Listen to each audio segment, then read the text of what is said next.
Untuk memastikan bahwa sistem bisa mencapai tujuan yang ditetapkan, maka perlu adanya pengukuran performa atau kinerja dari sebuah sistem. Nah, kinerja dari sebuah sistem itu bisa diukur dengan berbagai macam ukuran. Namun secara umum kita bisa bicara bahwa sistem akan diukur dari efisiensi dan efektivitasnya.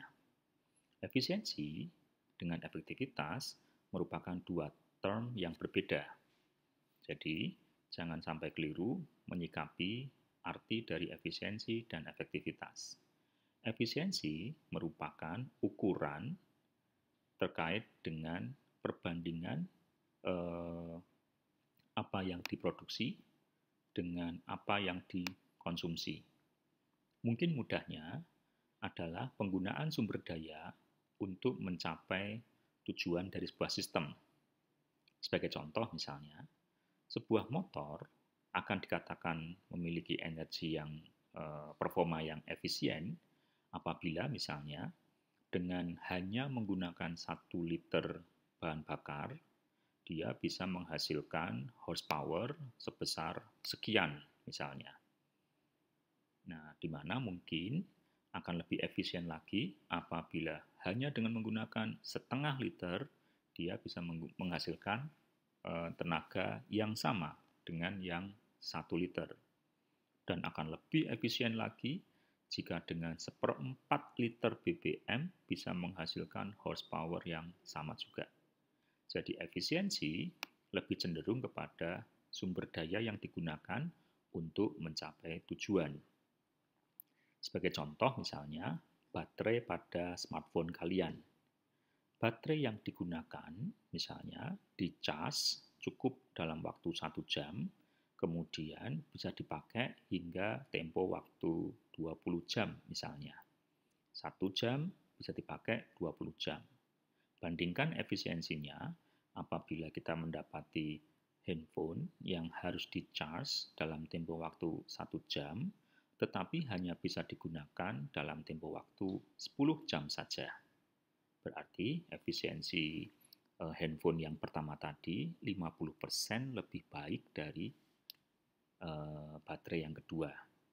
Oke, bisa dipahami ya. Jadi efisiensi fokuskan pada sumber daya yang digunakan. Sedangkan efektivitas itu mengarah kepada pencapaian tujuan. Jadi dikatakan efektif kalau tujuan terpenuhi. Kurang efektif kalau tujuan terpenuhi tetapi mungkin tidak semua item dari yang dideskripsikan. Mungkin hanya 50%. Dan dikatakan sangat tidak efektif jika misalnya tidak terpenuhinya sejumlah tujuan. Sebagai contoh misalnya, untuk masuk ke dalam program studi sarjana dibutuhkan waktu setidak-tidaknya 4 sampai 7 tahun untuk menyelesaikan program sarjana. Kemudian dengan indeks prestasi misalnya yang ditargetkan adalah 3 sampai dengan 4 skala 4 ya. Jadi nilai yang diharapkan antara 3 sampai dengan 4. Dan misalnya mendapatkan pekerjaan setelah lulus maksimal 2 bulan setelah wisuda. Jadi misalnya kita bicara mengenai pendidikan yang sekarang ditempuh itu sebagai sebuah sistem, maka kinerja yang diharapkan sistem akan menghasilkan output, yakni wisudawan, dalam tempo waktu 4-7 tahun, dengan cakupan nilai 3-4, dengan diterima pada sebuah pekerjaan barunya antara 2-3 bulan setelah diwisuda. Oke. Inilah yang disebut dengan target-target yang tujuan yang diinginkan.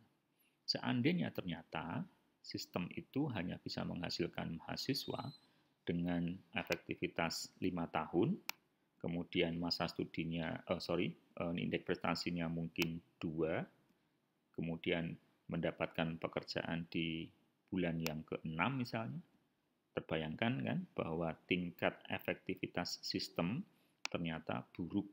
Karena apa? Betul, mahasiswa bisa lulus di 4-7 tahun. Ya tentunya angka terkecil menjadi nilai efektif yang terbaik. Sementara itu, indeks prestasi yang diharapkan 3-4 ternyata dia 2, berarti buruk, tidak tercapai.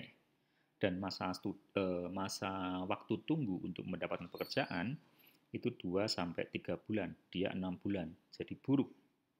Nah, inilah kurang lebih sebagian contoh sebuah sistem dinilai dari efektivitas tujuan yang ditetapkan. Namun demikian, jika kalian ingin kuliah kalian efektif, kita anggap kuliah sebagai sebuah sistem, maka targetkan bahwa kalian bisa lulus dalam tempo waktu 4 tahun dengan indeks prestasi seminim-minimnya 3,2 dengan mendapatkan pekerjaan kurang lebih 2 bulan dari waktu wisuda. Berarti jika ini terpenuhi, maka sebenarnya sistem pembelajaran kita adalah sistem pembelajaran yang efektif, mampu menghasilkan lulusan dalam tempo 4 tahun dengan indeks prestasi minimal 3,2 dan masa tunggu mendapatkan pekerjaan 2 bulan. Oke ya, jadi clear, efisiensi, dan efektivitas. Oke, dan berikutnya standar sistem. Standar sistem itu digunakan untuk mengevaluasi kinerja sistem, di mana nantinya dengan standar ini kita bisa melakukan tindakan feedback, melakukan perbaikan, memastikan adanya tindakan korektif atau bahkan tindakan preventif untuk memastikan standar-standar ini tercapai.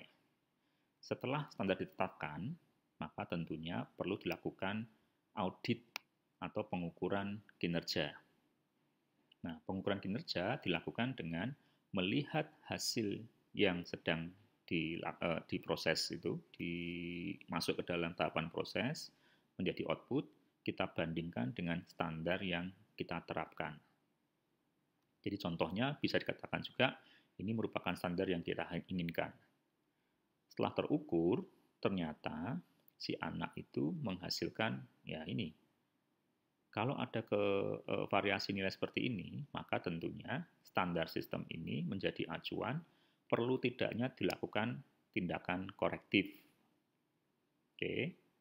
Nah, seandainya misalnya secara terus-menerus sistem bisa menghasilkan mahasiswa dengan lulus tepat waktu, dengan indeks prestasi yang bagus, kemudian dapat diterima dengan baik di perusahaan dalam tempo waktu 2 bulan, maka kita bisa menyampaikan bahwa output-nya sesuai dengan standar yang ditetapkan. Oke. Inilah gambarannya seandainya kita menyebutkan bahwa sistem yang kita buat standarnya. Nah, ini standarnya. Standarnya seperti ini, kemudian ini yang kita ukur. Ternyata kesepakatan di Departemen Marketing menyebutkan bahwa target penjualan untuk masing-masing sales diharapkan sampai pada titik 100.000 US dollar. Namun sayang, Adam hanya bisa menjual sampai 75.000. Sedangkan Brown bahkan malah over performance. Performa yang diharapkan dia 100.000, namun dia bisa mencapai membukukan transaksi sebesar 125.000. Demikian juga dengan Thomas, namun hal itu tidak terjadi pada Davis. Nah, jika fluktuatif seperti ini, maka kita sebagai pemilik sistem perlu melakukan tindakan korektif. Yang kita koreksi mana? Ataukah mungkin prosesnya sendiri? Mungkin Adam tidak bisa melakukan penjualan sesuai dengan target, mengingat Adam hanya dibekali dengan sebuah kendaraan yang umurnya sudah 20 tahun, sehingga mungkin tidak bisa muat banyak, tidak bisa bergerak cepat, dan sebagainya.